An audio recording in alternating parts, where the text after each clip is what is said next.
Whew. Do you smell that? Do you smell that, Spencer? Is the Rock cooking, Ryan? It smells like an upset. We got the Broncos defeating the Kansas City Chiefs. No, Ryan. Do you smell what the Russ is cooking?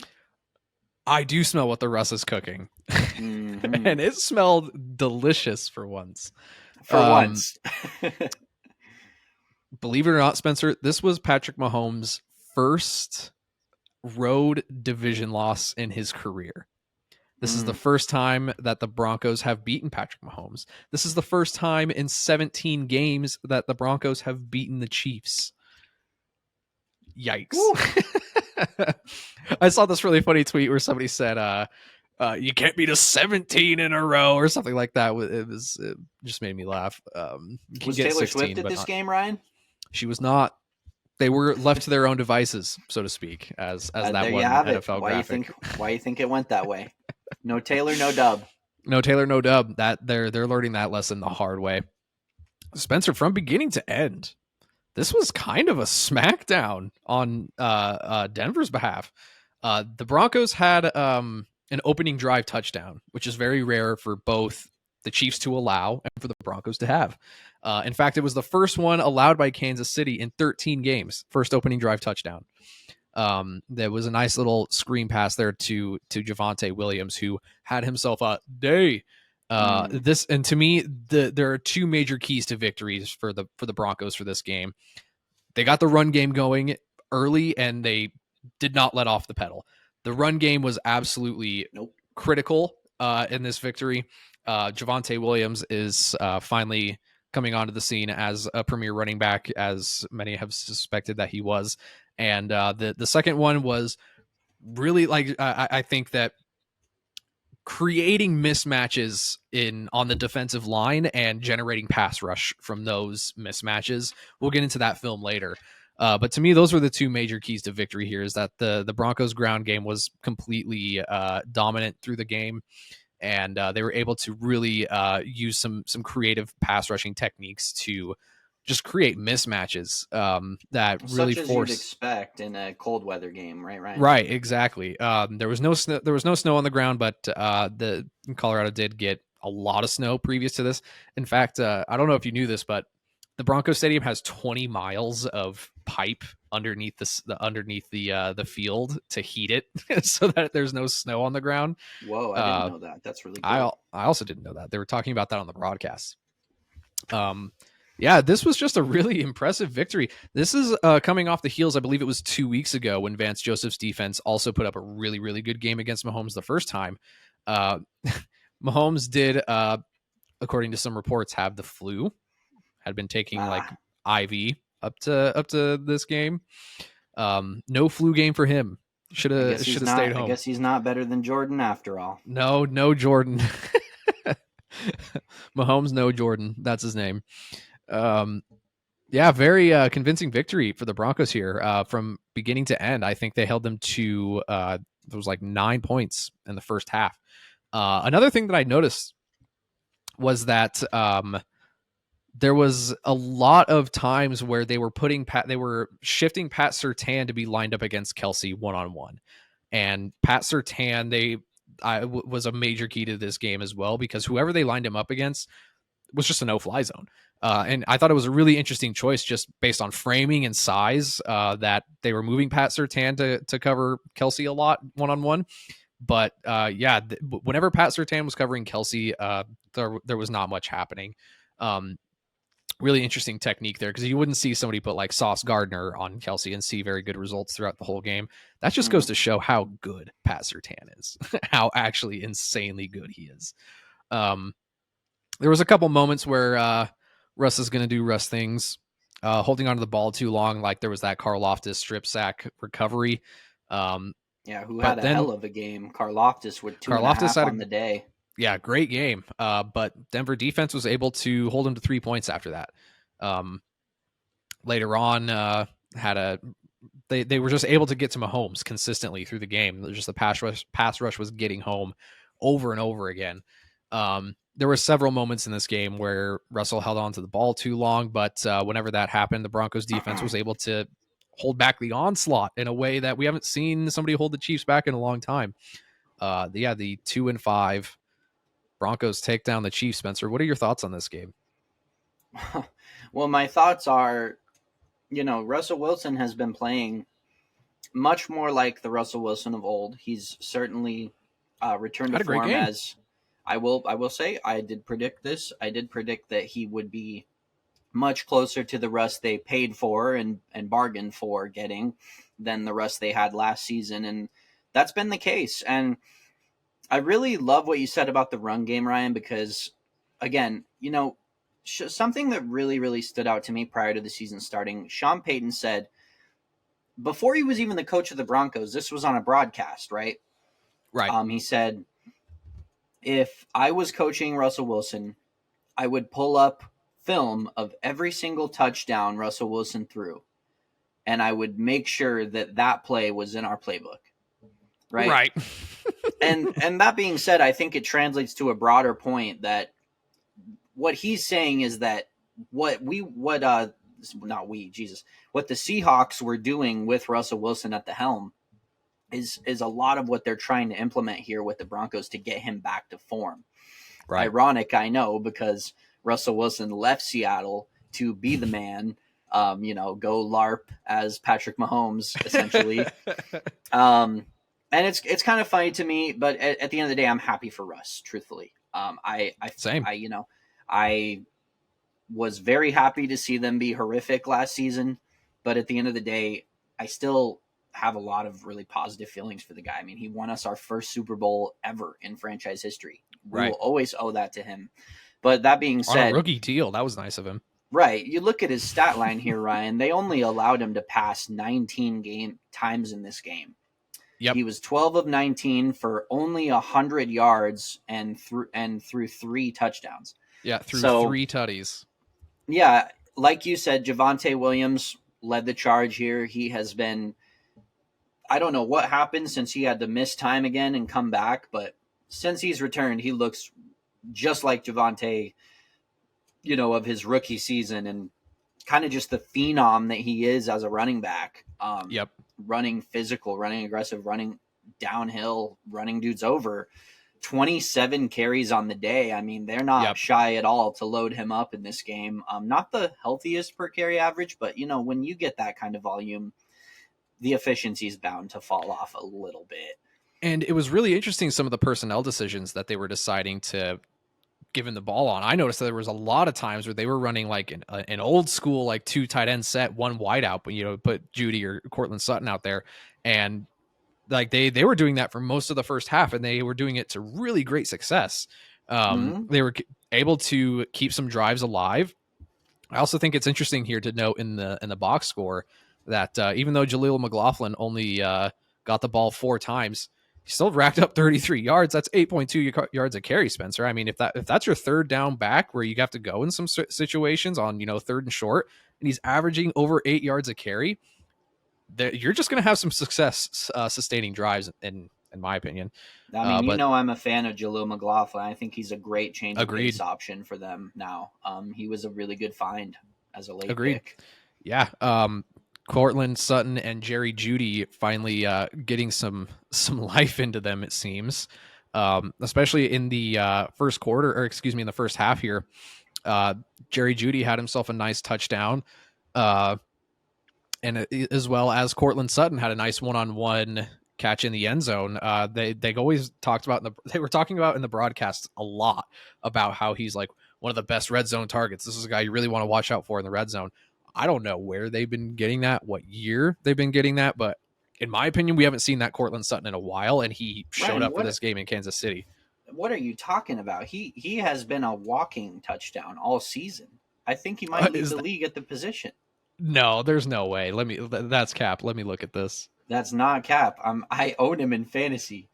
He has 1, 2, 3, 4, 5, 6 touchdowns on the year. Cortland Sutton, if you are listening, I apologize. I was not familiar with your game. He's scored in every game other than 2, and we're in week 8. I mean, it's honestly impressive what Cortland Sutton's been doing. I was not familiar with your game, Cortland. It's all I am right. I sorry. mean, it's pretty hard to not be down on Denver Broncos right now because we're just so used to more and more dysfunction. But yeah, Cortland Sutton has been one of the few bright spots on this roster. I was actually going to mention it. Only 380 yards in the season. Maybe that's where I was getting hung up on. But yeah, 6 touchdowns on the year. Have yourself a season, Cortland Sutton. I'm sorry. He's got the Lockett thing going on with Russell right now, where that chemistry is a lot more built up right now. And Russ, he's kind of, when he's kind of freelancing, trying to extend the play, I just feel like Cortland kind of has the same mind as Russell for where to go, find that open space. And yeah, it's paid dividends for them. Maybe finally building some chemistry with Russell Wilson over there in Denver. Well, we're past the deadline and neither one of them got moved, so that's true. So it's clearly they like what they're rocking with. Spencer, I've got some really nice film from this game to show you if you would indulge me. All right, I'm very curious to see what you have. Let's transition over here. So we've got a nice little stunt here. We've got 93, who's going to kind of shoot this way. And this really nice stunt here from Zach Allen where he kind of gives a little stutter step and takes it right to the guard, creating a mismatch almost. You've got a really nice bull rush here from Zach Allen on the end of this stunt.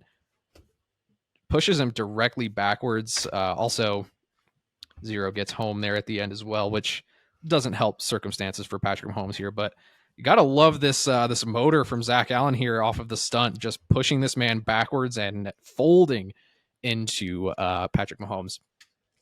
This clip is kind of cheating, Spencer. I know that we were kind of picking 2 plays each, but I saw these clips as sequences. Okay, so after this play, there was a really important 3rd and 17. As you'll notice here, we've got Surtain is just lining up in the slot there, and they've got him right on one-on-one there with Kelsey again.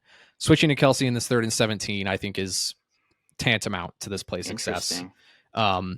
So again, 3rd and 17, and Pat Surtain is really able to sort of lock up just that maybe little cheap check down that they love to run that Kelsey can rip for a few yards here. And then the pressure gets home. Browning with the sack on 3rd down immediately following the sack from Zach Allen. Really nice look here. Look at this motor here. I don't know what the O-line for Kansas City was doing, but if you notice this sack, Spencer, it's really a sack by proxy because that tackle gets beaten so bad off the edge that when Mahomes tries to scramble out, he just runs back into his tackle. Let me roll it back here. This will be the good angle. So Browning is gonna try to get home off the edge here, and he kind of gets lost in the sauce, and then Mahomes just kind of runs right back into the tackle, and Gregory is credited with a sack. Yeah. So following this play, really, I just really like that switching to one-on-one in the Kelsey there, just in situational football, right? Like there's probably one place where it's going to go where it maybe has most likelihood of being converted, and Surtain with a really nice job sticking to his hip like glue. I can't quite see. Was that Baron Browning on the? It was Baron Browning. There? Yes. It was. That it really exemplifies everything I love about Baron Browning as a player. Just the motor. The motor, he never gives up on a play, and he's such an athlete for the position. Like, look at him round this edge. He nearly has changing directions dead to rights off the initial turn. And then, yeah, like you said, the change of direction, the ability to cut on a dime that he possesses. I mean, just a very special athlete from that position, and I'm very, very happy to see him get a sack in his first game back. I mean, he was just activated off the PUP list. Me and Cameron talked about that in our episode, or just a week prior, I believe. And wow, that's huge for them, considering the loss of Frank Clark.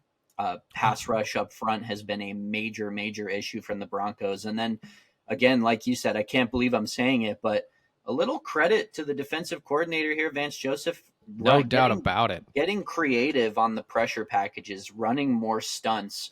especially against a guy like Mahomes. You got to throw different looks at him, try to confuse him, because we know how great he is at managing the pocket and evading pressure. 100%. I mean, this is a guy that it doesn't matter if you edge contain, it doesn't matter if you crash, it doesn't matter if you bull rush. He just seems to be able to wiggle his way out of it, find Kelsey in that little soft zone, and then they'll rip it for 24 and keep a drive alive.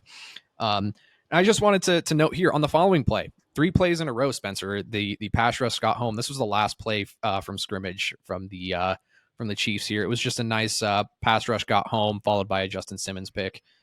You just really love to see it. Just a phenomenal defensive sequence here at the end of the game from the Broncos to shore up that major victory here at home. Take a look at the all 22 here. You got 2 guys in the 9 tech. You got Zach Allen back in there, and Mahomes tries to flush out, breaks contain a little bit, but that pursuit again, man, they just were on Mahomes the entire time and underthrows it. Simmons is able to seal up the victory. Just a really, really nice sequence of plays there from the Denver Broncos. So that was kind of cheating because I know I was only supposed to find 2, but I just couldn't help myself, Spencer. That's all right. That's all right, Ryan. Those are some very good 3 that you chose there, and I don't have any further thoughts, but I will say, to quote our friend Cameron, I love seeing Patrick Mahomes pissed off. And no doubt about it. It was a fun game to watch, to see Mahomes struggle and curse under his breath a little bit. I mean, the guy has been just so successful for so long. It's nice to remind us he's human at the end of the day. Well, I mean, my God, Spencer, I mean, think about it. This is his first ever divisional road loss. This is a guy that has more Super Bowl wins than divisional losses up to this point, which is just insane to think about. I have some more clips here of a couple more plays just of the pass rush getting home. I just want to give a big shout out to Josie Jewell. Have yourself a day, my man. I think this play did end up getting called back due to defensive holding. I'm giving you air quotes, defensive holding. It seemed to me like a Kansas City refs call. But just really nice play here by Jewell on these 2 plays, because he does get the sack here on Mahomes, and the following play nearly picks him off on the following play. Jewell here lined up on the line, and another stunt, Spencer, if you notice.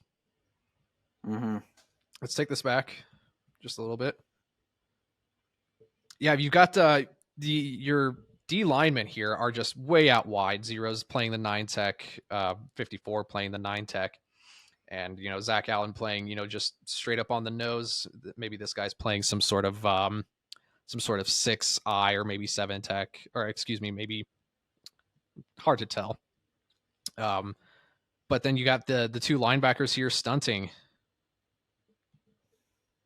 And Josie Jewell just creating a mismatch here for Jerick McKinnon, who sort of goes after this first stunt.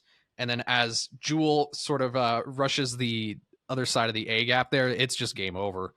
Just throws him aside, gets home. Very nicely done. Yeah. Josie Jewell's been an underrated player for quite some time. And again, to go back to the scheming of that, it's helpful when you can line guys up in that position where they're right up on the line that way. It's hard for Mahomes to tell whether they're truly coming home or they're feigning that blitz and they're going to drop back in coverage. And to have both your backers up in that gap.